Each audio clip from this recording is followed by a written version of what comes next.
The unthinkable has happened, and Mick Claridge has surpassed Michel Dodignan in the points championship. Winning 3 out of the last 4 races, Mick's return to form gives us a juicy chase for the crown. He and the Frenchman are separated by only 5 points. But the driver trailing these two, Billy Bob Wright, counts Phillip Island as happy hunting ground for himself. And the reigning champion, Ove Trangrade, is never far behind to pick up wins. Will this Australian track give us another unexpected twist? We'll find out soon as we get ready to watch round 9 of the Lotus 49 Grand Prix Legend Series, and you'll see it all live on the global SimRacing channel and the iRacing esports network. Hi, I'm Joe Peak, and with me in the booth is Johan Vanderveld. Behind the scenes is our director, the Dr. Amjad Yaman, and he's using cameras provided by Dougie Beard. Johan, all eyes have been on Bathurst the last few weeks when it comes to Australian tracks, but this one definitely deserves some notoriety as well. Yeah, absolutely, Joe, because what would you expect from a location that has a history stretching more than 90 years? Located just off the southern Australian coast, Phillip Island hosted its first race in 1928 on a combination of public roads. But despite the love for racing on the island, competition was halted several times due to the start of World War II, financial problems and heavy required maintenance. But like a boomerang, racing always returned to Phillip Island, and the current 4.4 kilometer track stems from 1988. Now, in the last 30 years, you can basically find any type of motorsport here, from motorcycle races to sport and touring cars, and of course, open wheelers. And the Lotus 49 we see today, in this car I would describe Phillip Island as a track where patience is essential. You need to stay calm, not only in the long sweeping corners where you feel the lack of downforce, but also on the exits of several hairpins where having too much wheel spin will make you a target for an overtake from behind. Now, overtaking in general will be difficult around here, but watch for drivers getting a draft coming out of the last corner or out of the southern loop to set themselves up for an overtake. And like you said, Joe, several drivers are in the running for the victory here today. But before we take a look where things stand in qualifying, let's hop on board the GSRC Lotus 49 as we take you for a lap around Phillip Island.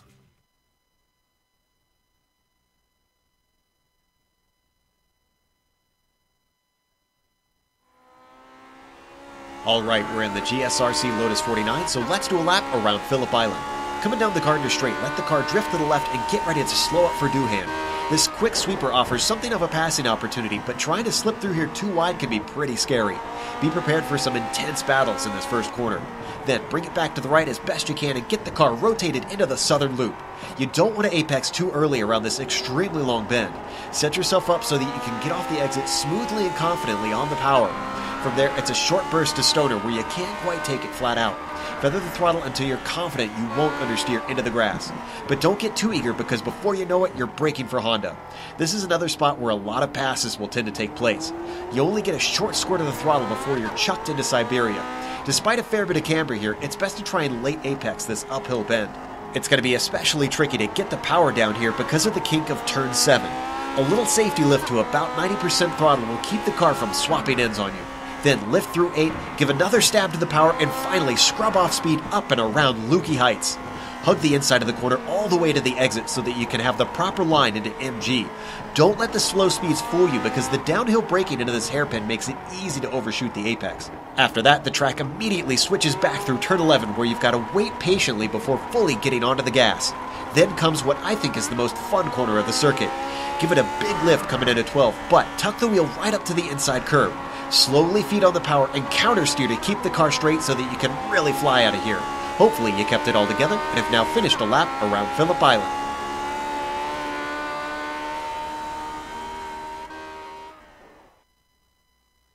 There you see a lap here around Phillip Island, and well, we've got 4 rounds left in the championship. And as we talked about, things have gotten very interesting lately. Let's look at the F1 points first. Of course, Mick Claridge up at the top, displacing Michel Dodignan. With Michel winning the first 4 rounds, we really did not think that was going to happen. Billy Bob Wright also moves himself up to 3rd, but he's a long ways back. It's going to take some extenuating circumstances for he or Dave Price to try to take the championship. But, well, you never know around here. Gary Teal, of course, sitting down in 5th as well, 101 points back with only 4 rounds and 50 points per round max. it's unlikely that Gary's going to be in this thing. So let's take a look at the F2 Championship. Johan, is it tight over there? Well, at the top it's not really tight. David Rossi, as you can see, has an incredible lead of 46 points over Hideki Kofisto. But David Rossi missed last time around in Road Atlanta, so that gap that he has to Hideki Kofisto just shrinking down a little bit by a little bit. The battle for P2, however, is shrinking even faster. Andrew Eng was the driver last time around with basically the most points gained in the top 5, so he closes down the gap to Hideki Kofisto. Everything in the Formula 2 category is getting tighter and tighter. Now, we also have a Constructors Championship that we follow, and the UK currently up top, of course, with Claridge contributing the vast majority of those points. But look at this, the US still in second place over Dudignon, down in third, joined by Boskus, who has just added a few of those points. Now, Marco Kika and Koivisto and Toika have been steadily adding points in, but they've got some work to do before they can really try to topple the likes of the UK, the US, and France. In fact, they need to worry a little bit more about Australia, but not today, ironically, because of Bathurst happening. We don't have too many Aussie drivers out there competing, at least in this round. They might be back next week. What about the details for today's race? What do we have in store out here, Johan? Yeah, it's a shame the Australians aren't here today in their home GP. Round 9 of the 12-round championship in the Lotus 49s. 2 watermarks, that means 2 drop weeks. In other words, the 2 worst results of each driver get removed from the championship contention at the end of the season. The race distance here is 24 laps in open setups, and the points pay out to 25th position. Now, if you enjoy this, not only can you watch this race, and we hope you stick around for this because you still got a lot of Bathurst left, but you can catch Bathurst here on the iRacing Esports Network, as well as all the World Championship races and many other series here from GSRC. All you got to do is click subscribe and you won't miss a moment. Now, if you have been enjoying lately here on GSRC, you may have noticed that we've been mentioning one of our sponsors lately. Let's give them a shout out once again, because if you do independent vehicle inspection, there is a lot to keep track of. Whether it's an old school pile of paper documents or a computer full of spreadsheets, it can get overwhelming. But we have great news for you. Inspect a Ride is the fastest way to conduct your vehicle inspections and create reports. You can save time, eliminate paper, keep better inspection reports, and simplify your life, all from your iPhone, iPad, or Android phone or tablet. You can find out more about this useful app at inspectoride.com/iRacing, where you can even download a free trial to find out if Inspect a Ride is right for you.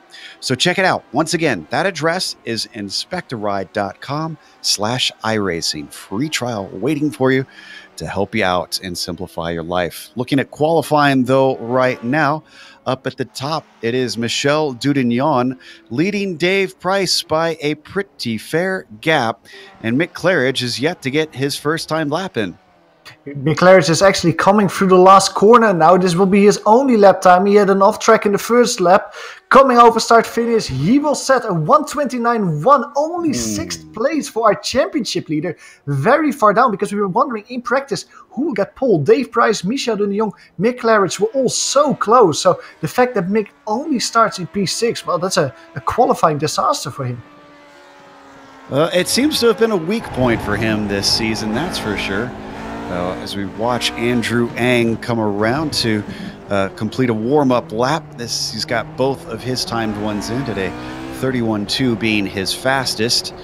I believe, do we have anybody else doing laps? Looks like everybody's got theirs in here with a minute and a half left to go. So our grid is set. Oh, and Mick Claridge is reporting he's having some hardware problems, it looks like. So he's not the only one, because Dave Price is also mentioning that. And Dave Price, of course, is our P2 driver. So let's hope that it is not too bad for the drivers out here and everyone can start this race stutter-free. Yeah, we want to see a chase for Michel Dudignon. He's had too many opportunities to scamper off into the distance so far this season. We'd love to see some excitement up front, but that doesn't mean that we won't get it, because he has not been mistake-free lately. So let's go through our starting grid. It is going to be Michel Dudagnan, who will be on the pole with nearly half a second ahead of Dave Price. They're completing the front row. Ove Trangrade, I mentioned him before. He is only 2/10 behind Dave Price. Let's see if he'll have the pace for Dudagnan as well, sitting there in third.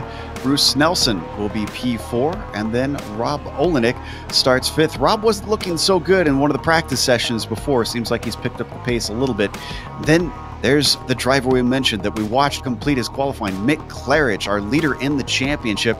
If he manages to finish second, that'll tie things up once again. Excuse me, no, that'll switch it back, I believe, back in favor of Michel Dudagnan, who will retake the championship lead. Marco Kika will start behind him in 7th place. Gary Teal will be P8 at the drop of the green with Billy Bob Wright. Did not get a good qualifying considering how well he's performed here before. He'll be 9th.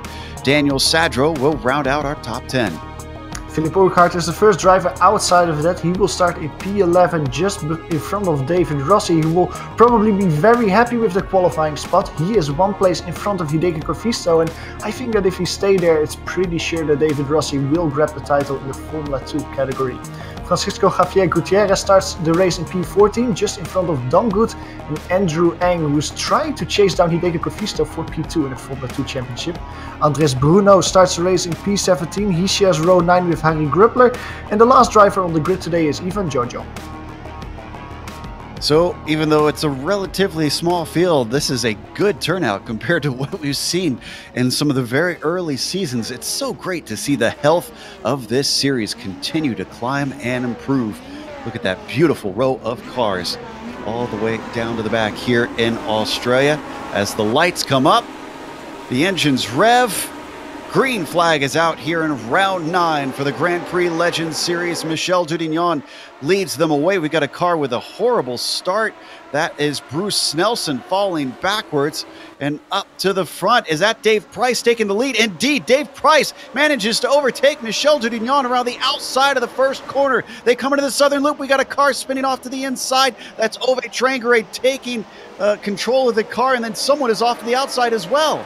That's Rob Olenek. Rob Olenek had to avoid Mick Claridge, who was sliding, trying to avoid Ove Trangrade on the inside. Several drivers in the gravel there, also several drivers out of the race. Marco Kika blew his engine going off from the grid. Philippe Urquhart didn't anticipate that. He had to avoid a slow driving Marco Kika and hit the wall quite hard. So I think it's the race over for both those drivers. Wow, what a wild start. We asked for a race and our wish has been granted. Dave Price now up to the front, leading Michel Dudagnan ahead of Mick Claridge, who's gained 3 positions on the first lap. He's already got himself onto the podium. They're stretching away from Bruce Nelson back there in 4th as they already come down to MG corner, try to get the cars woed up into this downhill bend. Got a little bit of action behind them in the midfield. Ove Trangrade coming back through past Hideki Corfisto. That gets him 11th place. But otherwise, it is mostly single file.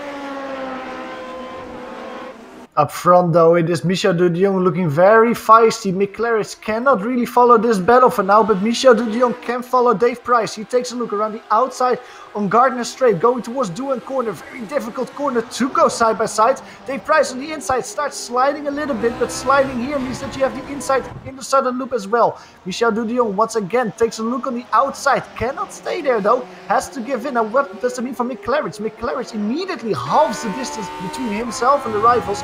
Dave Price can defend P1 for now. Going towards Honda Corner. This is one of the best overtaking opportunities. A very hard braking zone. Dave Price defends the inside. Michel Dudagnan takes a look around the outside. But all these cars are under a blanket now as they go to Siberia, Joe.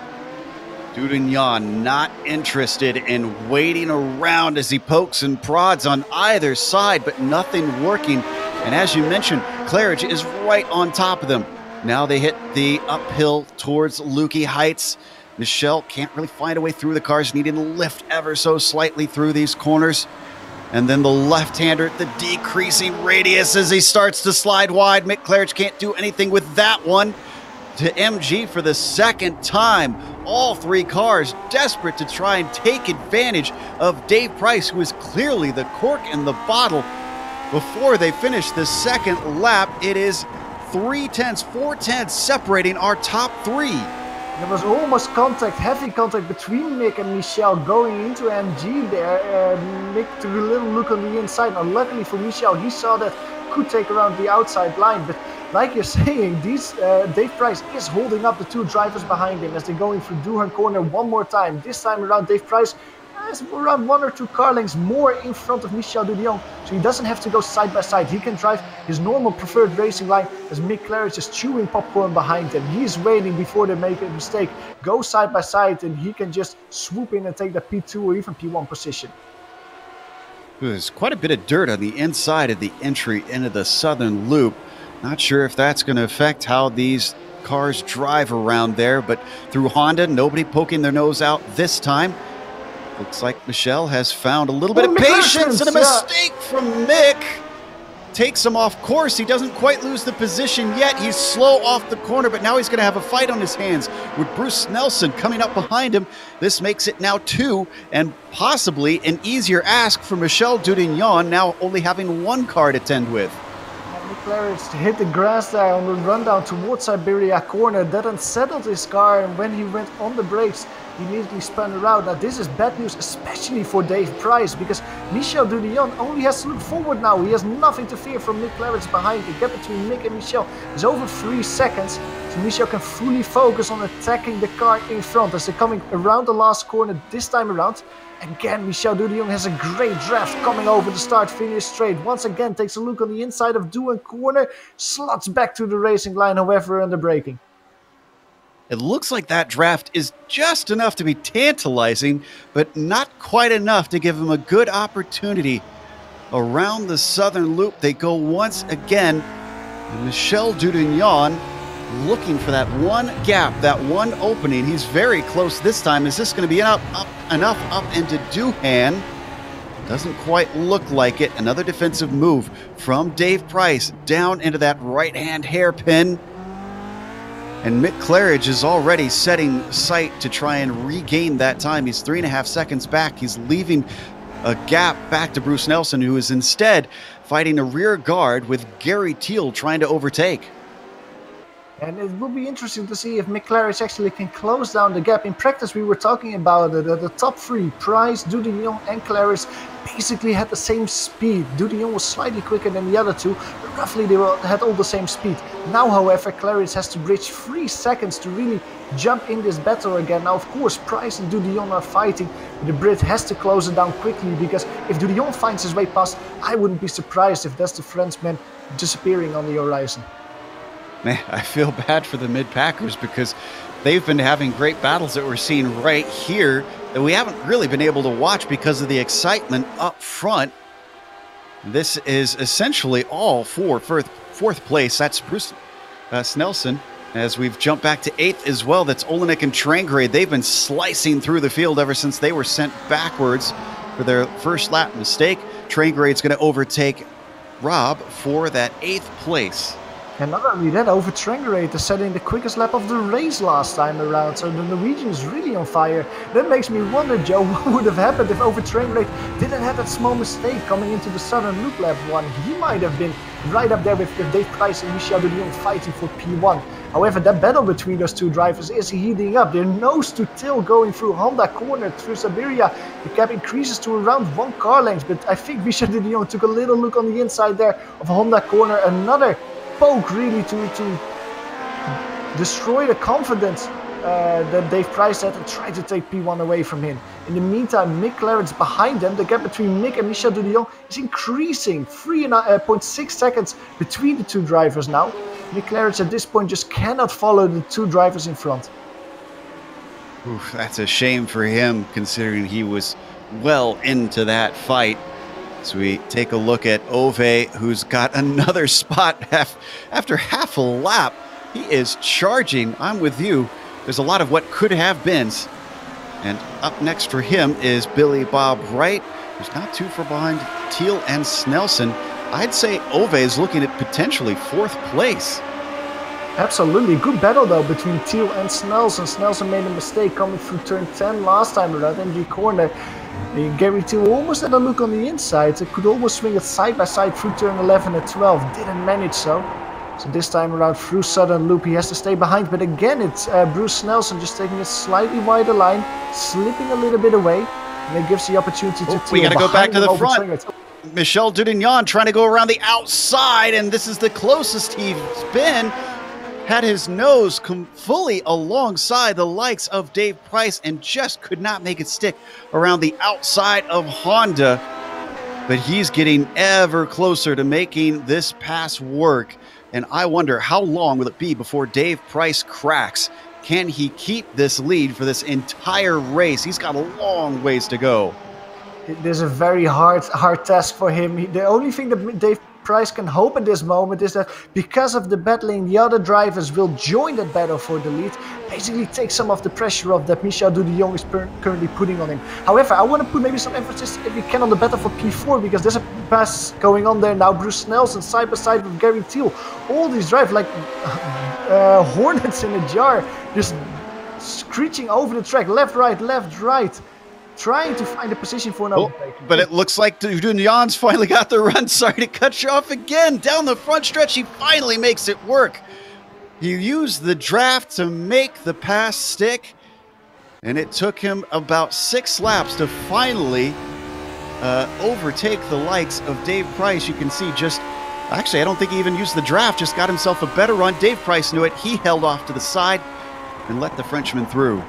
But I think it was Dave Price making a slight mistake on the exit of turn 12. And the throttle, he had a slight sideways moment. And that cost him all the traction that he needed to stay in front of Michel Dudignan. The French driver immediately pounced on that, got by him, and he is now peeled. Well, now we can focus on this amazing battle because we got 3 wide. Oh! Billy Bob Wright comes together with Rob Olenek, and both of them off into the tires before Siberia.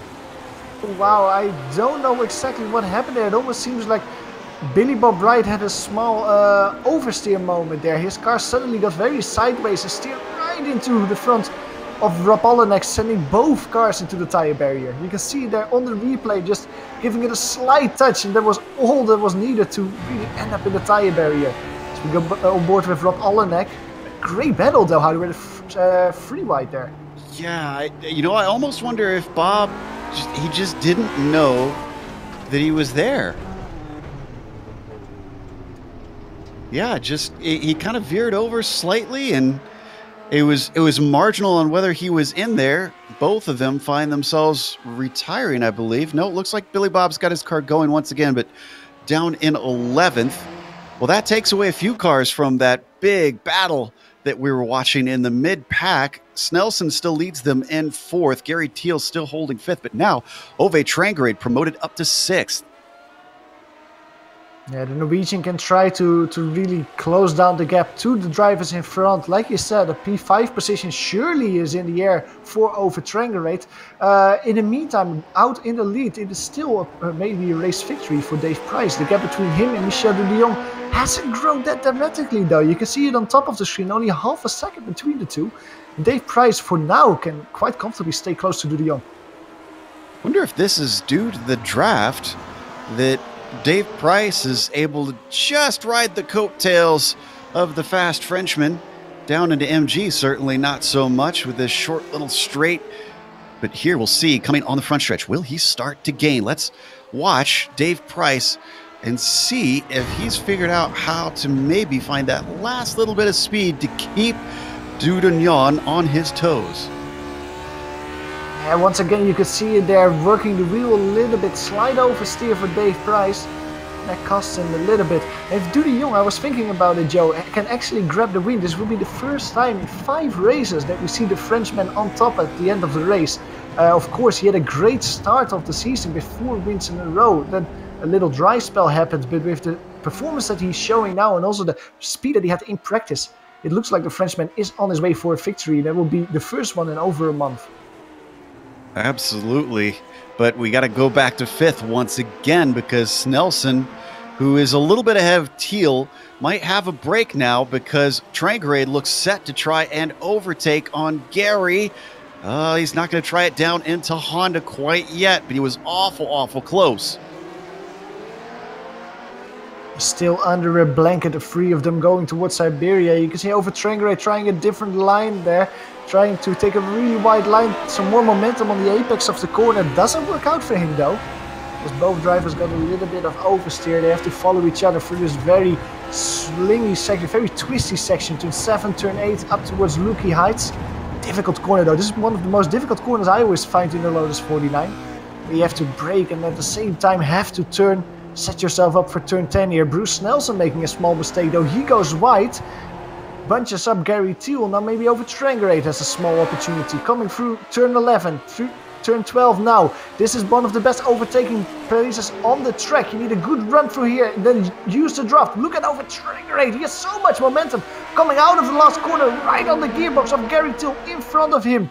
He takes a look on the inside, side by side towards dual corner. Who can brake later? It seems like it's Gary Thiel chopping off the nose there of over Trangrate, staying P5 and P6 as they were. Oh, Trangrate's so close. He's still going to try around the outside of the southern loop, but nothing working there. Every single time he tries to get through. Now he's got it. Maybe he gets a run, but his momentum interrupted up towards Stoner. Very marginal in this car as they both swing wide, and he loses his chance down to Honda. Or does he? A little bit wide. Gary Thiel opens the door for Ove Trangrate, but can't gun it off the corner. It now switches back into Siberia. He's going to try to use the banking to go the long way around. There's no grip out there. Ove Trangrate has got to be hitting his head, wondering, how do I get by this guy? It's so difficult to get by on the outside here at Phillip Island. All those long corners are... once you got the inside of those corners, you have so much radius that you're the inside, so much less track to cover. It is way easier compared to other tracks to actually stay in front of your rivals. And you could see Gary Thiel just diving to the inside there. That was enough to stay in front of Over Trangrate. However, I think that Gary Thiel has gotten the alarm now. He knows how quick Over Trangrate is behind him. And he knows that the Norwegian will come knocking on the door very quickly again. And how about this? They didn't lose Bruce Nelson in all of that fighting, which is incredible. They're still right behind. So as they come down the front stretch again, looks like the slipstream's going to bring him in slightly, but not quite a lot, not quite enough. And Gary Thiel's not going to get an opportunity. Neither is Ove Trangrate. We got a car off. I think that's the lapped car of, looks like Andrew Ang letting them by. But he's got a great run off the corner once again. Could he outbrake him down into the hairpin? Looks like Thiel's going to cover him off once again. Looks to go the long way around. It didn't work last time. Maybe tries to keep his nose in up towards Siberia, but no, just not enough. And as that was happening, we had an overtake down for 9th. Yeah, Billy Bob Wright got finally by Hideki Kofisto. We go to a replay of it here. He just had a great run out of the last corner. Immediately in the draft of Hideki Kofisto. That was all that Billy Bob needed to get back to P9 in this case. He's trying to close down the gap to David Rossi, who's in P8. Ooh, as we see one of the cars going off the track. That's Gary Thiel off the track. There was an exit of Lukey Heights. Trying to make an overtake on Bruce Nelson, I think that was. And while doing that, he lost the position to Over Trangrate. All this messing around, and he finally made a mistake. And now this is weird. It's at the very end of the corner. I'm not sure what happened. It's just like he straight lined, but then he's got control of the car, so I don't think it's a hardware failure. It's almost like maybe a hardware freeze or something for maybe a second. The way the car just went straight for a few seconds. Because you know as a driver that you have to turn left there, or at least follow the corner. Great avoidance maneuvers from Over Trangrate at the same time to take turn 10 in a very wide line and avoid Gary Thiel going over the grass there. Over Trangrate immediately on the gearbox of Bruce Nelson. So you can see them here going through Stoner corner towards Honda corner on the grass. It is Bruce Nelson. That's very difficult to brake there. He cannot control it. Sliding through Honda corner. Over Trangrate gets by. Gary Thiel gets by. That is also Daniel Cedros side by side. He gets by as well. 3 positions lost for Bruce Nelson. He falls back to P6. 2 cars in a row go off to do some gardening, handing over 2 spots in 1 lap to Ove Trangrate. Credit to Bruce Nelson for gathering this car back together and making the best of an awful situation. Now, unfortunately, that has set him down into 7th place. Thiel and Sadro now through Now, how far up has Sadro gone with all of this? He started in 10th place. He's up to 6th now. The number 6 car has made steady progress as everybody else has been falling by the wayside at this difficult Australian track just as we hit the halfway point. Very consistent driving from Daniel Sedler there. Maybe we should put, as things are calming down, also a little bit the camera on David Rossi. He is another driver who's very steady at this point of the race, gaining 4 positions so far in the process. He's driving around at P8 at the moment. Why? Because I think that David Rossi at the moment is winning the Formula 2 battle here at Phillip Island, and with the gap that he had in the championship, I wouldn't be surprised if David Rossi will order some champagne after this race, because the gap that he will have after we leave Phillip Island will be probably enough to seal the deal in the Formula 2 Championship. Really good results and really good driving once again from Rossi there. Wonder if they're going to promote him up to the F1 Championship next season with that. He has certainly shown himself to be a steadily improving driver, looking at a potential top 10 here today. We switch over to Sadra once again, who's now trying to chase Gary Teal after all of that. As Ove Trangrade has left both of them in the dust, it has gone from a battle for 4th to a battle for 5th now. You see... Oh, go ahead.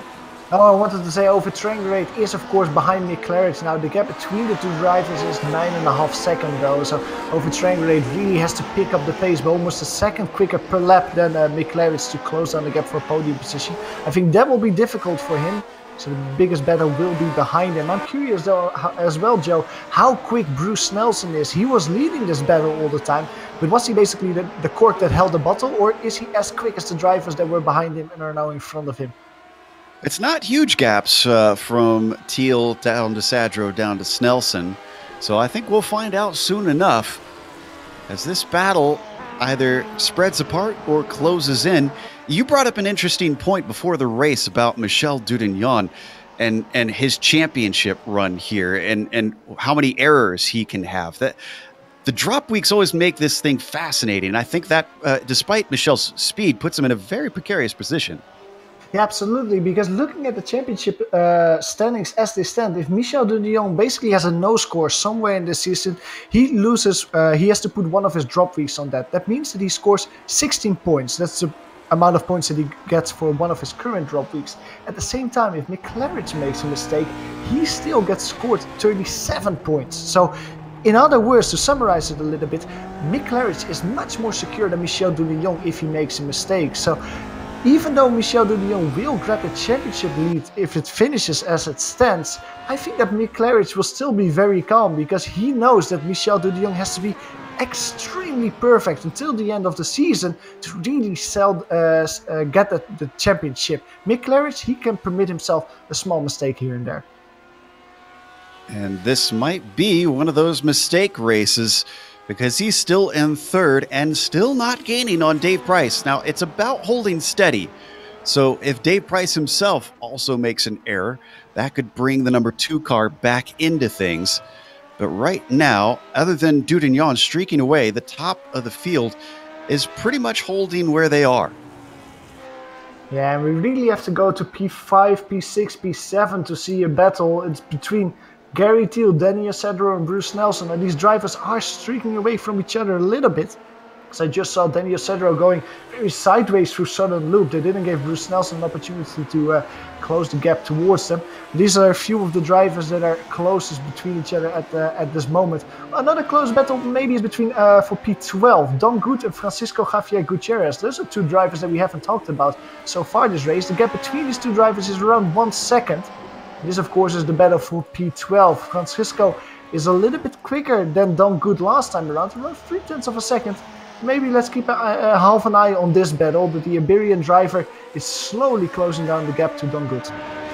You know, I have to say, all around, this has been a pretty good race for Donnie B. Good. He's qualified fairly well for him, 15th place out of 19 cars. And now, as you mentioned, running in 12th. Oh, but he outbrakes himself. And that's going to let Gutierrez through at Honda corner. Well, make that 13th for Don Good. And this actually will have small complications as well in the Formula 2 Championship. Francisco is currently sitting P6 there. Don Good is sitting P4 there. with Francisco finishing in front of Good, he will just close down the gap even more and more. And with the absence of Robert Reynolds today at Phillip Island, I'm pretty sure that Francisco at least will move himself into the top 5 of the championship. Let's give a shout out to another driver who's been climbing up the order very, very well. Andre Bruno. He started 17th and he's currently sitting in 11th. Now, he's got a pretty big gap up to Koivisto. It's about 12.5 seconds. So it's unlikely that he'll move forward unless anybody ahead of him has a terrible wreck and finds himself out of this race. Still, 6 positions gained, and this small of a field says a lot there for Andre Bruno, who usually is a back marker getting lapped, and he's still very well on the lead lap right now. I give a lot of credit to the number 17 car. Absolutely. Now, another thing that I'm noticing at the moment, you can see that on screen as well, is the difference between cloudy sections of the track and sunny sections of the track. We've heard drivers say that actually, as I see an overtake at the moment, Daniel Sedro getting passed by Bruce Nelson. What an overtake of Bruce Nelson. Let's maybe go to a replay of that, because what a move that was for Bruce Nelson going into MG corner.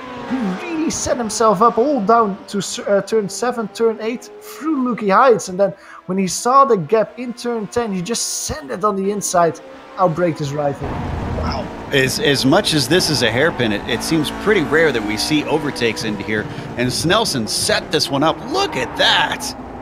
My goodness. Credit to the Northwest driver. And as they're still, still going at. No, he went off the track. He made a mistake going into turn 1, Bruce Nelson. He went over the grass. And that was all that Daniel Sedro needed to basically retake that P6 position he needed. Snelson's still close behind him, though. Oh, and did we have an error for Don Good? Oh, I see Don Good out of this race. Let's see. Oh, there's the mistake from Snelson. Off track and bringing it back on. Good for him to stay calm. So what happened to Good here? Yeah, Don Good had a off out of Siberia last time around. Quite heavy off, as you can see here on throttle. It just spins it around. Even hits the marshal stand on the inside of the track. Luckily, there's no marshal standing there at the moment. That's heavy damage for Good, and we were praising him that he was having such a good run. Unfortunately for Don Good, he is retired for today, and I think that he will end his race in P16 overall. Yeah, must have damaged the suspension clipping those tires. I'll put my hand up on that one. That was commentator's curse for sure. Back up to our leader, Michel Dudignon has extended the gap to about 3 seconds over Dave Price. So while he is faster than Dave, I don't think that the number 3 car, we can say, is lacking in pace, because it hasn't been leaps and strides that he's been putting Price behind him. And looking back, I think McClarich is starting to chop down on that gap up to second place. I don't know if I would call it chop down, though. It's more skimming down that gap towards P2, because last time around there was only 1/10 of a second that McClarich, as he got very loose there on the exit of Siberia. That will obviously hurt McClarich's lap time there. But it seems like the British driver just doesn't have the pace required to close down the gap. And those 2 mistakes that he made today, Joe, those have really hurt him. The mistake in qualifying where he started in P6, and also the mistake that just cost him 3-4 seconds and sent him far from that battle between Dave Price and Michel Dudignon. Without those 2 mistakes, I think that Michel Dudignon would have been one of the drivers for the victory. But with those, I think that P3 is the most that he can take away here in Australia. Yep, looking a lot more like a potato peeler than it is an axe for McClarich, trying to get Dave Price back up to him. You can see Michel Dudignon continuing to set fastest lap of the race up there and extending his lead. Most of the field starting to spread apart. Our best battle is still for that P6 Daniel Sedro, back ahead of Bruce Nelson.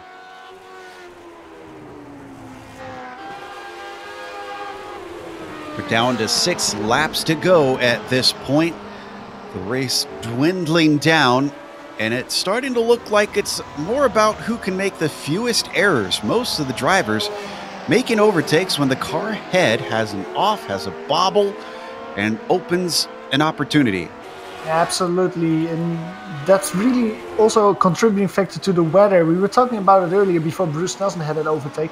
You see that with partly cloudy conditions, there's a lot of cloud coverage, dark, and then suddenly sun again. So the track temperature is actually fluctuating quite a bit. You can see it on screen at the moment, 36 degrees Celsius track temperature, 97 degrees Fahrenheit. While there is some cloud cover, that will immediately drop down the temperature. So the drivers kind of have to keep in mind two different track states while they're driving here at Phillip Island. They can change very, very quickly with each other. At the same time, Bruce Nelson is probably with Daniel Sedgwick the closest battle we have. But another battle that is maybe stretching out a little bit since the last time I saw is the one between Ivan Giorgio and Harry Gruppler. That's the battle for P13. The gap between these two drivers is 1.5 seconds now. These are two drivers that we don't see a lot here in the Lotus 49 races. But they're having a nice scrap out here, a little bit on the edge of the middle group. They're being chased down by Andrew Eng, who's currently 1 lap down. Now Harry Gruppler started the race in P18. Ivan Giorgio got by him, gaining 6 positions in the process. One of the other hard chargers out here at Phillip Island. The good battle between these two drivers here with only 5 laps to go. You'll see a couple cars behind them. One is laps down and one is a lap ahead. That's Rob Olenek coming back as Gruppler finds himself off course coming through Siberia, and that's going to hand both of those over and increase the gap between himself and Jojo as Michel Dudignon puts another lap on Olenek, who's basically returned just to try to gather some spots from drivers who've DNF'd and get some safety rating. That puts now only 13 cars left on the lead lap with 5 laps to go. The other thing I noticed with that weather, 16-mile-an-hour winds. I think the sea has brought in quite a squall, and that could be what's throwing off a number of these drivers. Now, obviously, they don't have wings to really make them incredibly susceptible, but 16 miles an hour, that'll whip around. Absolutely, you will feel your car getting pushed around with that for sure. Now, another driver that's maybe being pushed around very quickly is Daniel Sedgwick. He is being chased down by Bruce Nelson. Look at the gap between these two drivers. A few laps ago it was 1.5 seconds. This time around, it's less than half a second. Really close together. Bruce Nelson is trying to get a good run out of the last corner over the Gardner Straight. He's diving in the draft of Daniel Sedgwick, immediately trying to close down P6. Taking a look on the inside towards Doohan Corner. We've seen overtakes him before. He brakes a little bit later. Daniel Sedgwick has to wait before he can turn in. Tries to get the over-under on the outside of the southern loop, but he cannot stay there. And it's Bruce Nelson chopping down towards the racing line. He gets a P6 position finally away from Daniel Sedgwick. And he has to focus up now and make sure that he doesn't make a mistake like he did last time to consolidate that 6th position here at Phillip Island. 4 laps to keep it clean, but Sadro's not going to sit behind there and just take it. A defensive move already from Snelson up to Honda Corner. Sadro can't find an opportunity this time as he rides around behind, ups through Siberia. Ooh, a little bit better exit, though, for Bruce Nelson. Looking nice and smooth now. It seems like maybe he's closed in on those gremlins and managed to bottle them up here in the final stages of this race. Yeah, Bruce Nelson will be happy that he got by Daniel Sedgwick at this point of the race, but I don't know if he would be happy that happy with his result. Losing 2 positions in the process after starting P4, once again making a mistake. You can just see it. A lot of smoke coming away under his wheels when he outbraked himself in turn 10. And that will give Daniel Sedgwick a great run over Gardner Straight. He's coming through the final corner now. Very loose though. Daniel Sedgwick almost steering himself into the pit wall there. He can, luckily for him, catch it, but that will ruin the overtaking opportunity he had here into Doohan Corner. He has to follow him through Doohan Corner, through Southern Loop to set himself up for a run towards Stronger Corner. Whew, that was a great example of just how monstrous the power is on these cars. That little rise coming off the final corner, giving a headache for Daniel Sadro, costing him a potential chance to pass. But Bruce Nelson has not been without mistakes. He might yet get another opportunity. He once again goes defensive, and there's one right there, swinging wide, coming through Honda Corner. But another bit of wheel spin for Daniel Sadro means he won't get to try up into Siberia. He's still very, very close. They're not going to weave back and forth up the hill towards Lukey Heights. There's not a whole lot of braking into that long left-hander. And indeed, he falls back before he gets the chance. Coming through Lucky Heights now, it's still nose to tail and under a blanket, these two drivers. Will Daniel Sedgwick try the same thing as Bruce Nelson did? Well, Bruce Nelson cuts him off there. And he thought that Daniel Sedgwick had to throw it on the inside there. Was squandered by that, but Daniel Sedgwick has a very good tight line through turn 11, setting himself up here through turn 12. Different driving lines. Bruce Nelson a little bit more on the outside, wider line, trying to take more momentum that will help him on these first few meters. Well, Daniel Sedgwick immediately enjoys the draft to get closer to Nelson in front of him. Not enough though, you can see it. He misses 2 car lengths to put his car side by side. Once again, just like last time, he has to basically fall back in the racing line again. Cannot find a way past. He takes a little look on the inside of the southern loop, but that's way too far to actually be of any danger to Bruce Nelson. Bruce can just easily fend it off for now. And look at the gap between these two drivers. This is way more than last lap.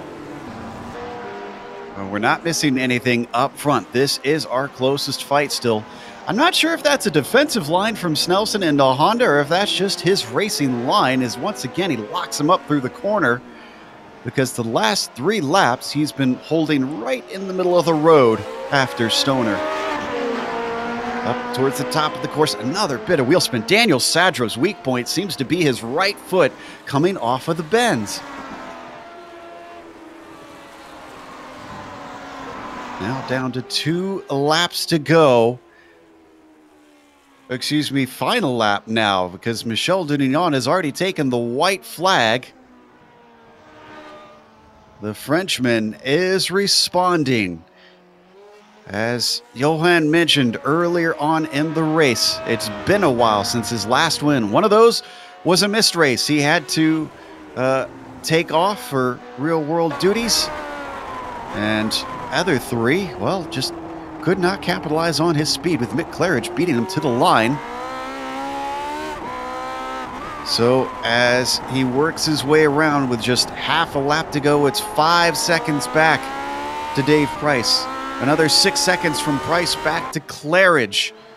Michel Dunignon was dominant at the start of this season. He's trying to bring that trend back. There you see third place driver, a current championship leader, but not for too much longer, we think. Dunignon nice and smooth down through MG corner. May have been a bad start. It may have looked hairy at the early stages of this race, but it only took him about 6 or 7 laps to retake the lead. And from there, he never looked back. Michel Dunignon going to be your winner here in Australia for round 9 of the Grand Prix Legends Series. Great victory there from Michel Dunignon. Dave Price and Mick Claridge will finish P2 and P3, but let's go to the battle of P6, P7. The battle between Bruce Nelson and Daniel Sedgwick. It's still heating up. They have 3 more corners to go through MG corner. Good line there from Bruce Nelson. This time he didn't outbrake himself. It will be very difficult for Daniel Sedgwick to still find a way past his rifle, because you don't have a heavy braking zone. Coming through the last corner now, he's a little bit too far. 4, 5, 6 car lengths. And also a little bit more sideways there. Daniel Sedgwick cannot find a way past Bruce Nelson, who will finish P6 here at Phillip Island. Last of the cars trickling across the line. Bruno will, in fact, get himself in 11th place, it looks like, from that 17th grid position. And considering he is the number 17, that'll be a nice bit of iRating gain for the driver from Hispano-America. That's going to take us to a break here on the Global Sim Racing channel, but the broadcast is not over. We've got the official results as well as driver interviews. Stick around, because on screen we're going to see all the upcoming races here on GSRC.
Welcome back to Phillip Island here in Australia. We just watched round 9 of the iRacing Grand Prix Legends Series. Michel Dudillon took his 5th win of the season.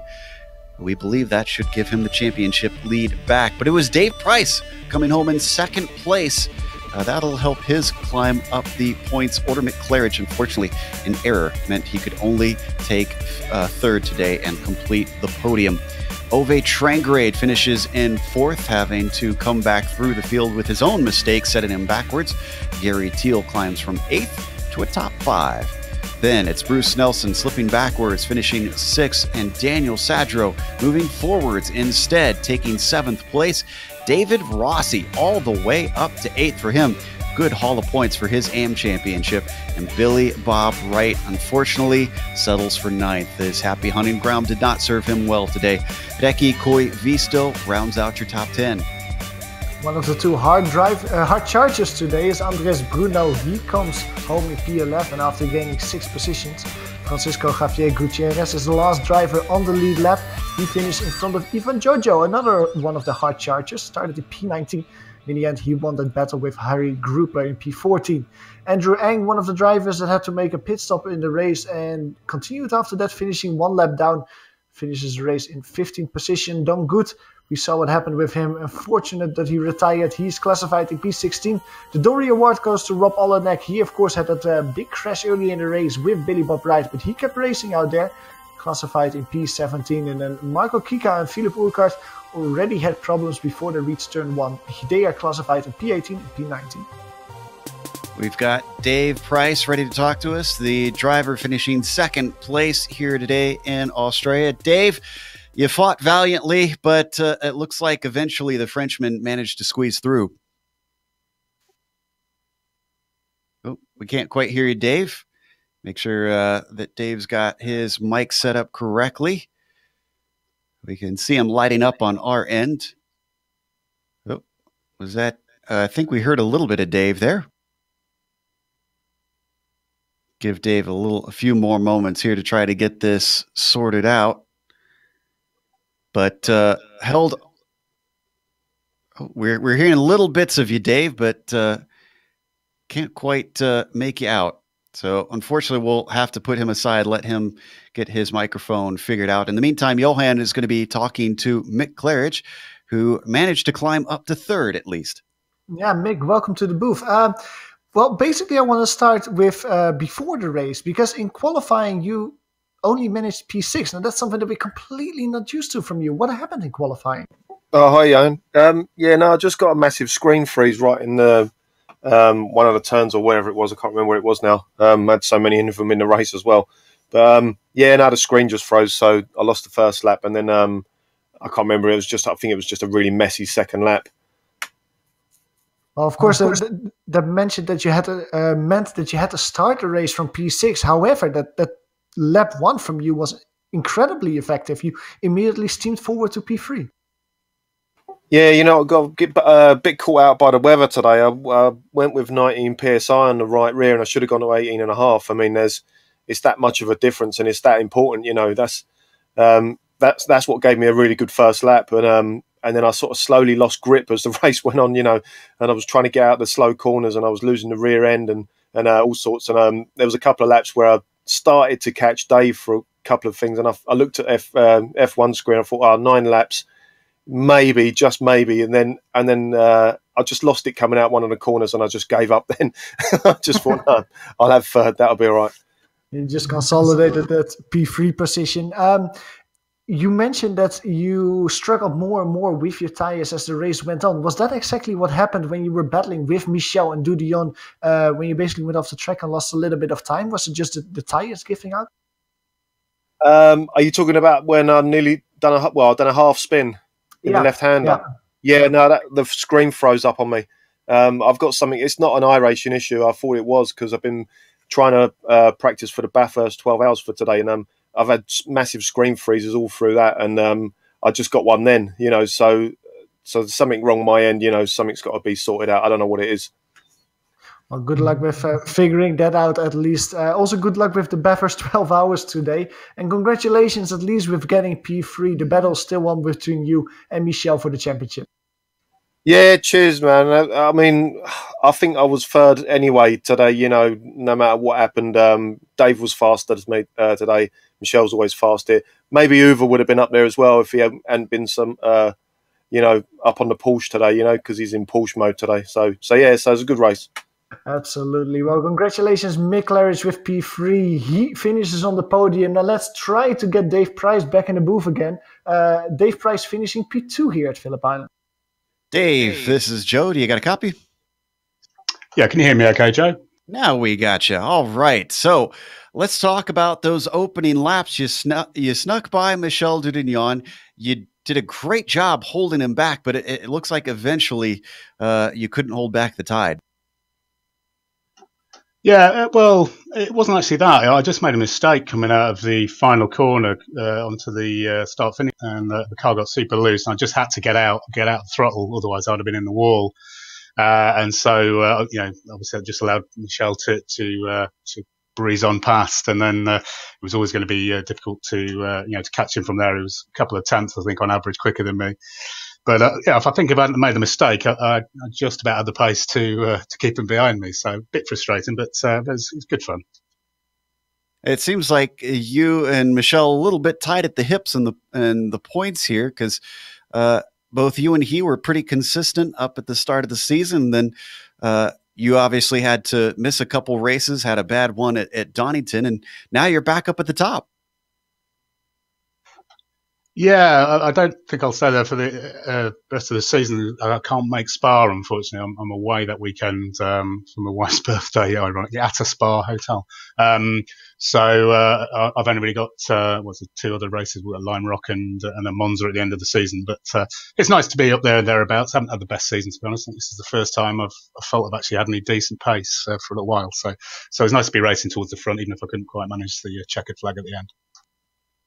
Now, we heard mention, obviously, of the Bathurst 12 hours that Mick mentioned Michel hopefully taking part in. Are you going to be racing with the team today, or are you just focusing on the 49 today? Yeah, just the 49 today. I've raced a couple of times with the team at Le Mans and then Daytona. But unfortunately, because of other things, I haven't got enough time to do that today. So but I'll be checking in on them and seeing how they're getting on and wishing them well for the day. I think they were actually in the lead in the early race, so fingers crossed. Oh, that's fantastic. Wish your team the best. And again, congratulations on second place. Thanks, Joe. See you soon. That was Dave Price, who came home behind Michel Dudignon, but that is nothing to be ashamed of here in the Lotus 49 series. And that's going to close things up for us today. We want to give another quick thank you and mention to Inspector Ride. If you want to check them out at inspectorride.com/iRacing, and you have good reason to. Again, there is a free trial waiting for you if you go and check out that link to see if that software is right for you. And a thank you goes out to iRacing for bringing us onto the iRacing Esports Network. They've got the Bathurst 12 hours going on right now. If you want to hop over after we're done here, make sure and subscribe to the channel while you're here. Thanks go out to the companies that provide the software and hardware for our broadcast. You can see them listed here on your screen. Additional thanks go to Eric Ekholm and June Lalonde, who provide our wonderful music. See the screen for how to get a hold of more of their great work. Thanks to the team today, Johan, Amjad, and Dougie. If you'd like to find out more about GSRC, including upcoming races, you can find it at globalsimracingchannel.com. You can also check us out on social media. We're on Twitter at GSR Channel, Facebook at Global Sim Racing Channel, and Instagram at GSRC_Graham. Don't forget to head on over to our YouTube page and hit that big red subscribe button as well so that you don't miss a moment here on the GSRC. Now, next race is going to be very, very interesting. We're going to the bull ring that is Lime Rock Park. That'll be Saturday, February 16th at 8:30 a.m. Eastern. We also have upcoming races for other series listed on the screen, so check those out and mark them down on your calendar. But until next time, race clean, race hard, and we'll see you on the track.